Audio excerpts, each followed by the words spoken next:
Halo, semoga kabar kalian sehat. Di video kali ini kita akan ngobrol soal kamera bareng Aris Lim, pehobi fotografi, banyak dapat penghargaan foto di lomba-lomba, di kompetisi foto nasional maupun internasional, koleksi kamera sejak zaman analog sampai sekarang. Jadi kita akan ngobrol bagaimana sih milih kamera yang ideal.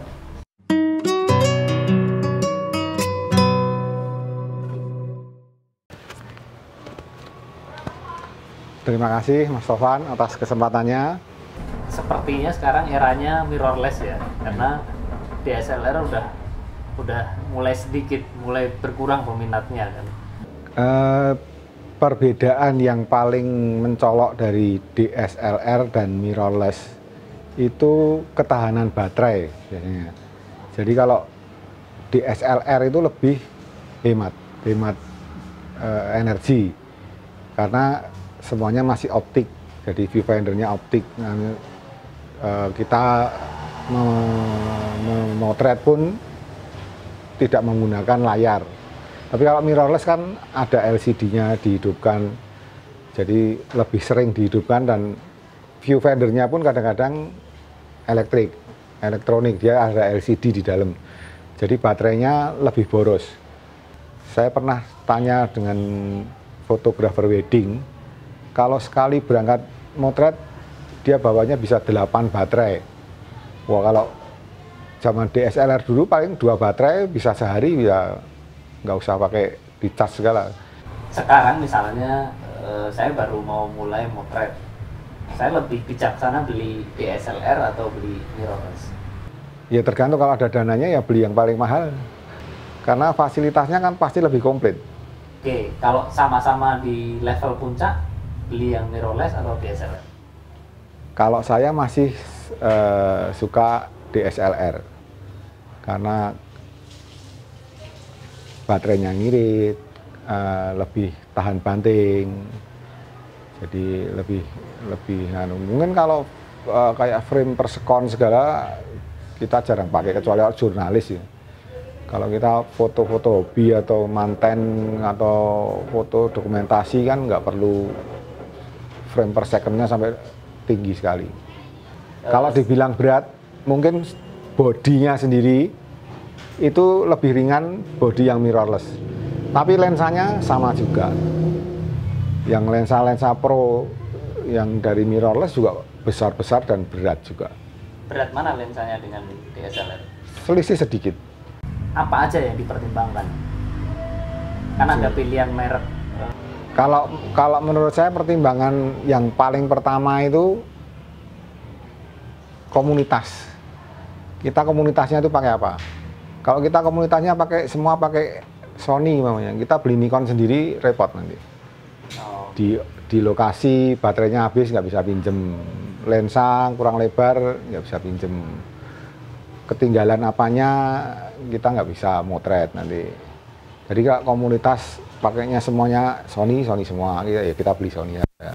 Kalau kan Nikon ya semua kita beli Nikon.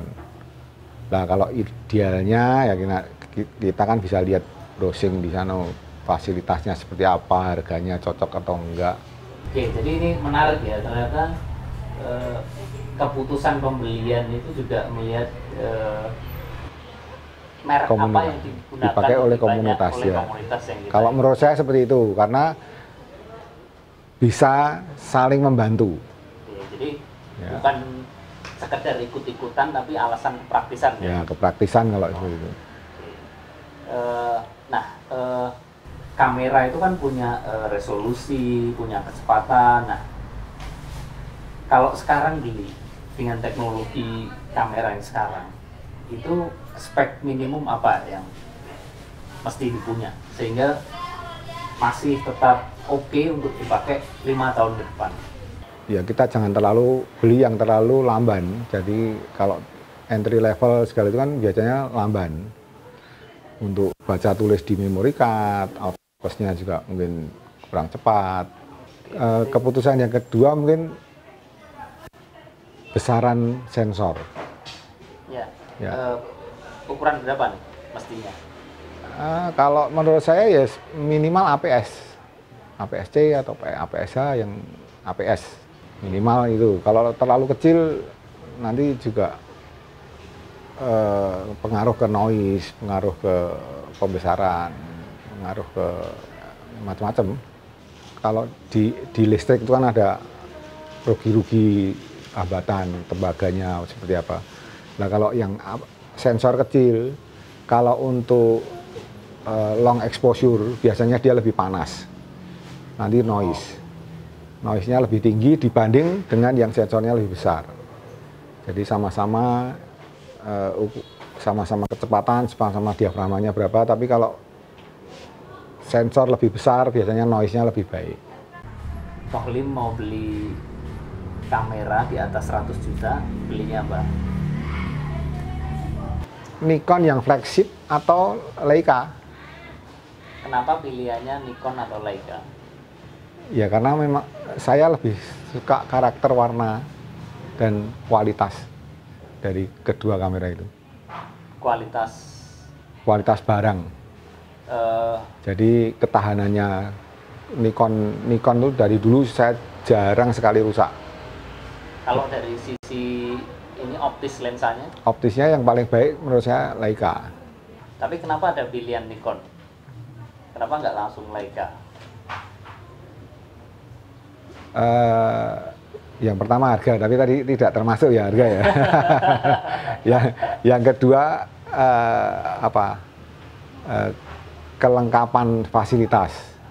Jadi kalau yang di Nikon itu kan dari 6 mili sampai 2000 mili itu ada. Tapi kalau Leica terbatas ya, dan Leica kan terbatas.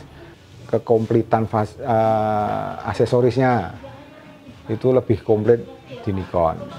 Untuk Leica itu sebenarnya kalau teman saya bilang ya, teman saya bilang Leica itu bukan kamera. Oke. Ini terlepas dari kemarin kabar soal salesnya Nikon yang berhenti itu ya. Ya karena pandemi di mana-mana tutup itu.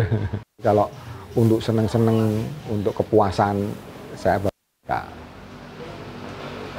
Untuk pergaulan? Dua-dua. Dua-dua. Jadi lu mau punya apa, gua punya.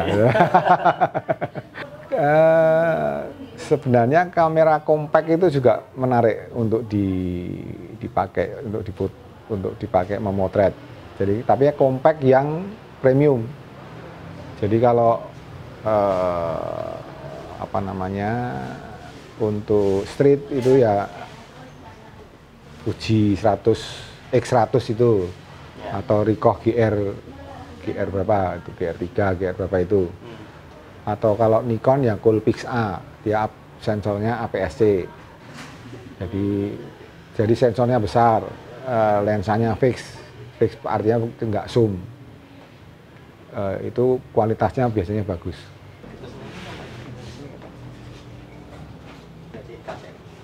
Selain digital, apakah kamera analog itu masih layak untuk dikoleksi? Sekarang sudah mulai banyak anak-anak muda yang mencoba memotret pakai film. Meskipun sekarang biayanya sangat berlipat-lipat dari yang dulu. Filmnya lebih mahal, prosesnya lebih mahal. Tapi ini ada tren anak muda yang senang pakai film. Dan lebih baik mengoleksi kamera film daripada mengoleksi kamera digital. Nikon F bekasnya sekarang makin tinggi. Yang F itu kan yang film, kalau yang D yang digital. Yang F1, F2, F3, F4 itu sekarang harganya lebih tinggi dibanding yang D1, D2, D3. Kalau mau mengkoleksi kamera analog nih, apa rekomendasinya? Yang layak koleksi? Kalau yang pasti yang seri yang terbaik, yang waktu pada zamannya itu yang terbaik dalam kelasnya. Jadi kalau Nikon ya Nikon F, F1, F2, F3, F4, F5, F6, terakhir F6. Kalau untuk apa namanya kelas 120 ya yang dalam dulu Rolleiflex, Twin Lens itu sekarang harganya mahal sekali. Terus Leica itu kan juga banyak sekali yang bisa dikoleksi, terutama lensanya. Karena zaman sekarang mirrorless, lensa Leica bisa masuk ke Fuji, bisa masuk ke Sony, bisa masuk ke Nikon Z, Canon R, itu pakai adaptor kan bisa masuk. Merek itu sebenarnya kan pilihan. Jadi kalau saya bilang saya pakai Nikon bukan merek yang lain itu jelek. Tapi memang saya lebih condong memilih Nikon. Mungkin yang pakai Fuji bukan berarti yang lain itu jelek. Tapi memang dia milihnya Fuji. Ya, lebih memilih ke Fuji. Kecuali kalau memang uangnya banyak sekali, pasti dibeli semua. Nah, kalau berbagai merek berarti kelihatan kalau dia punya uang. Oh, oke. Ya, itu tadi obrolan soal milih kamera ala Aris Slim. Semoga bermanfaat. Terima kasih sudah nonton. Jangan lupa dukung channel ini dengan subscribe. Sampai ketemu di video berikutnya. Stay safe. Terima kasih, Pak Aris.